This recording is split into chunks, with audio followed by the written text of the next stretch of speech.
Welcome to Six's Overdrive, everybody. As promised, we're going to get into gas barbecues and natural gas propane barbecues versus a pellet grill. So let's stick around and let's see how they balance out.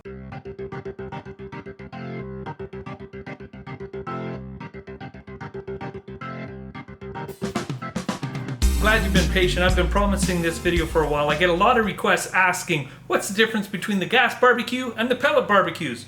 Well, I'm going to break it down to you in as simple of terms as I know possible. This isn't going to be a high-tech review whatsoever, and there are exceptions to the rule. So I hope you remember this, that this is just a guideline of what you're going to prefer or what you're not going to prefer. I'm not telling people what they like and don't like and what they'll do on a gas barbecue and what they'll do on a gas grill. These are generalizations for why you would want one over the other and to help you make your decision if you're on the fence about getting a pellet grill or a gas barbecue. The first major difference between gas grills and pellet grills is the price. Your typical gas barbecue is going to cost you quite a bit less than your pellet grills. Now again, there are exceptions to the rule, but I'd say easily you can get a high quality barbecue, gas barbecue I'm talking here, for less than $500. That would be the starting price for your pellet grills. Generally, the gas, propane or natural gas, whatever you hook up your gas grill, is cheaper than the pellets that you have to buy to keep your pellet grill running. The pellet grill bags usually cost anywhere from $15 to $20 as a general rule. A propane tank is somewhere around the same money. But the propane tank is going to last you a lot longer. If you get a gas grill, there's no worries about filling anything up at any time. You just go at your natural gas cost, and that's the cheapest way to light a barbecue. Second major difference is the time it takes you to cook something on a gas barbecue versus a pellet grill. The gas barbecue is much more instant, maybe only taking 5-10 minutes to get preheated for you, whereas the pellet grill is going to take you quite a bit longer to get it warmed up and ready to go. Cleaning and maintenance is another big factor you better look into, because I'm telling you right now, there is way less cleaning and maintenance on a gas grill than there is on a pellet grill. Not only are you filling that thing with pellets all the time, but that pellet leaves a fine dust that you have to clean out probably every 8 hours, which a lot of times that's one cook. If you're doing something like a brisket, which is a 13-hour cook, you're going to have to vacuum out your pellet grill because it's going to be pretty sooty. Whereas if you have a gas grill, you basically scrape down the grill and away you go. It can be a year or two before you need to replace something, unless you're cooking something really greasy and it gets onto the burners. Cook times are also one thing that's a lot different.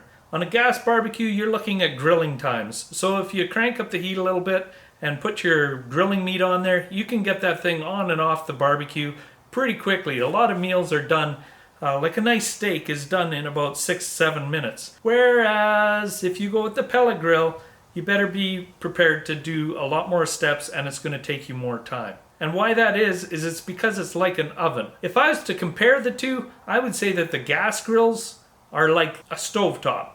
Say a grill stovetop at a restaurant where you have the charcoal down below and you sear everything. Whereas the pellet grills are more like an oven.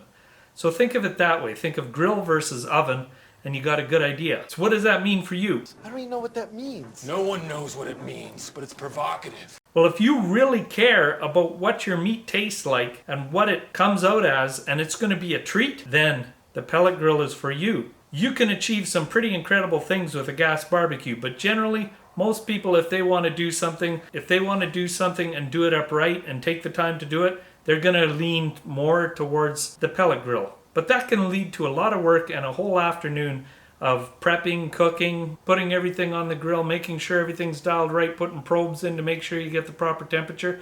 You can do all of that on a gas grill, but most people don't. Most people will buy a gas grill for its ease of use and cost effectiveness. So where does that leave you with the pellet grill? Who wants the pellet grill? Well, I think it's for people that want to take their barbecuing to the next level and they want to have that pride of being the best guy on the block for making something. I know I've had great times just inviting people over to try out new meats and new recipes and pies and you name it. You can put anything in that thing that you can put in an oven. And it's so easy. You will never burn anything in a pellet grill. On a gas barbecue, I don't think you can make that claim. The pellet grill, usually even if you overcook something, it might taste a little dry, but nowhere near as dry as it tastes if you overcook something on the gas barbecue. This thing keeps things really moist. It's really incredible. And of course, on a pellet grill, you get to smoke things. One of the biggest difference of a pellet grill versus the gas barbecue is it's a smoker. And you can do some pretty neat things. The recipes are endless. Anything that you can do in an oven, you can do in a grill and make it better. Like, it's really good. It's so tasty. The rubs and everything that come with it, you're just gonna find that your barbecuing goes up to the next level. But you're gonna have a lot of cost incurred at that, guys. So, anyway, if I was to sum it up, if you just want ease of use and low cost and everything like that, then go for the barbecue. But if you think you're ready to step up and start grilling and start making some special meals on that backyard barbecue, something that you can really be proud of, then I would go to the pellet grill. You don't necessarily have to go high end. So guys, I hope that little guide, and it's just a quick guide, but I hope that little guide helped you out so that you can now go out and decide whether you want a gas grill or a pellet grill. Anyway guys, I hope you share, like, comment, and subscribe. This is Six's Overdrive, and I'm gonna get those ribs ready and go eat them. So I gotta say, bye-bye. Maybe we should get the dip out. I'm not sure. Should I get the dip out, or do you want to wait until...